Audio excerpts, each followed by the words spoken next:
Hello and welcome to the Why channel. Before we jump into today's topic, you know the drill. Please take a second to subscribe, ring that notification bell, and of course, smash that like button. It really helps us out. Okay, so today we're tackling something that's really tough to see and even harder to understand.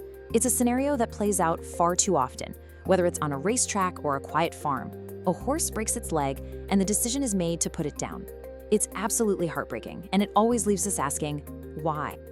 Right? I mean, why is this injury, one that most humans can recover from, so often a death sentence for a horse?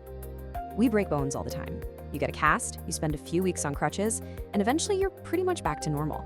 So why can't we just do the same for a horse? Why is the outcome for these incredible animals so tragically different? Well, the answer is way more complicated than you might think, and we're gonna break it all down. So let's get into the heart of it. This isn't a simple case of not having the right medical technology or owners not wanting to pay for care. The real root of the problem is actually built right into the horse's own anatomy.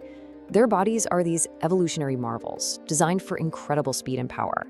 But that very design creates a massive vulnerability when something goes wrong. Okay, let's just look at the raw comparison here, because this is where it all starts. A human, well, we're told to go to bed, put our feet up, and keep all weight off that healing bone. A horse, on the other hand, can weigh up to 1,200 pounds, and here's the crucial part. It has to stay standing for most of its recovery. If a horse lies down for too long, its own massive weight can cut off blood flow and damage its muscles and internal organs. Now think about the leg itself. Our lower legs have big muscles around the bone for support and blood flow. A horse's lower leg, it has practically no muscle at all. It's just this delicate structure of bone, tendon, and skin. Perfectly designed for running, but a total disaster when it breaks. And because of those incredible forces and that delicate structure, a break is rarely clean. It's almost never a simple crack. More often than not, the bone shatters. Just look at this X-ray.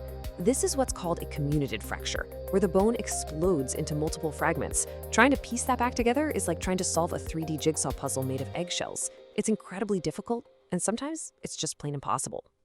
So all of this builds up to what is essentially a perfect storm of vulnerabilities. First off, a horse carries over 60% of its massive body weight on its two front legs, so the stress there is already immense. Then, like we said, there's basically no muscle below the knee to help stabilize a break or cushion the bone.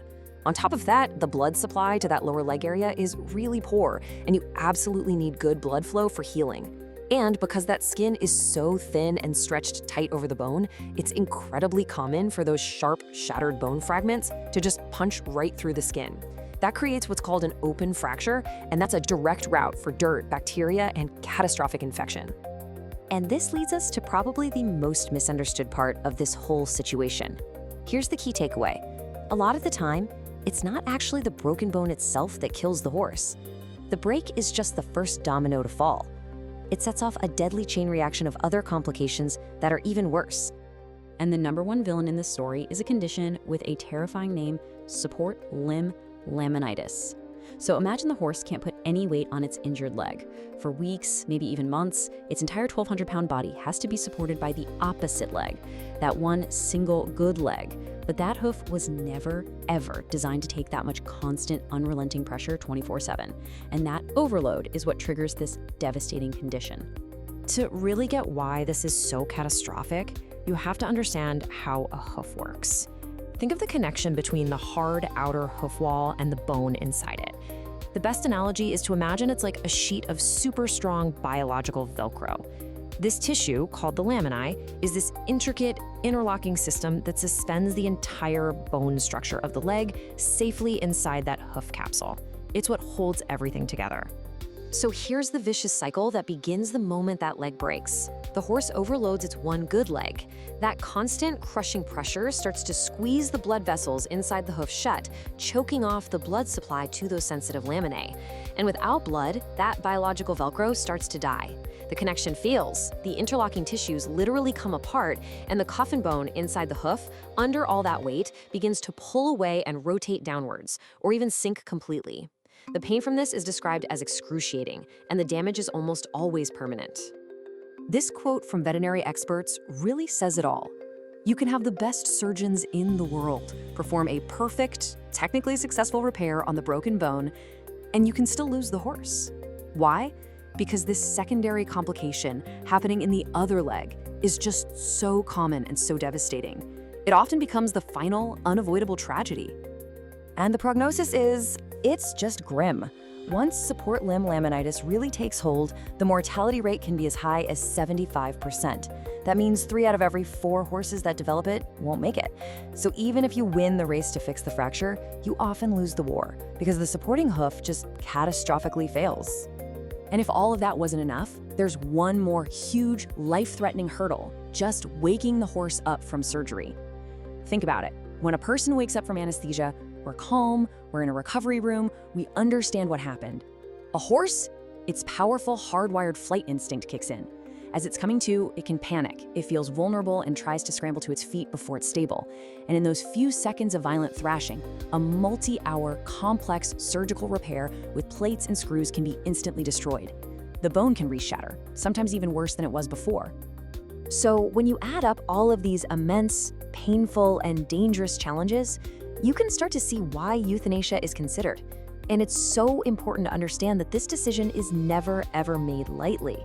It's a carefully considered medical choice, guided by a very clear ethical framework that's all about one thing: preventing an animal's suffering. In fact, the leading veterinary authority, the American Association of Equine Practitioners, has a clear stance on this. They frame euthanasia not as a failure or as giving up, but as a responsible and humane treatment option. It's a choice made when the only other path is a life filled with chronic, unbearable pain and constant confinement. And the guidelines they use are very specific.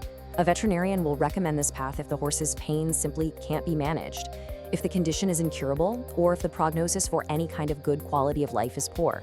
Think about it. Is it fair to ask an animal that was born to run and roam to spend the rest of its life confined to a small stall, in pain?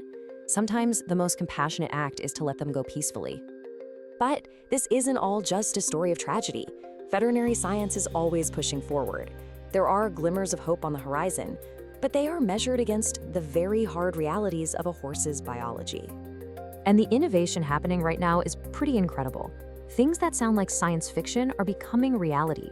Technologies like 3D printing now let surgeons create custom-made plates and implants that are designed to fit a specific horse's unique shattered bone perfectly.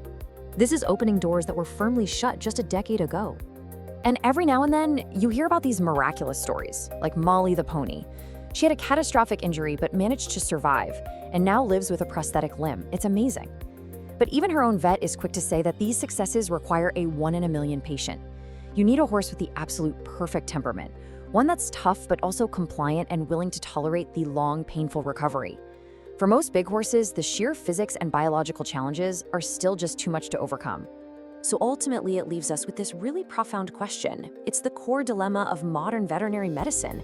As our technology and our ability to intervene get better and better, how do we balance that incredible drive to save an animal with our most fundamental duty, which is to prevent its suffering?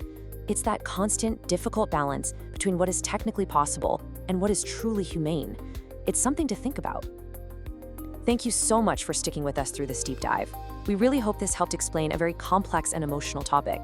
If you found this useful, please don't forget to subscribe to Why, hit that bell icon, like this video, and share it with your friends. We'll see you next time.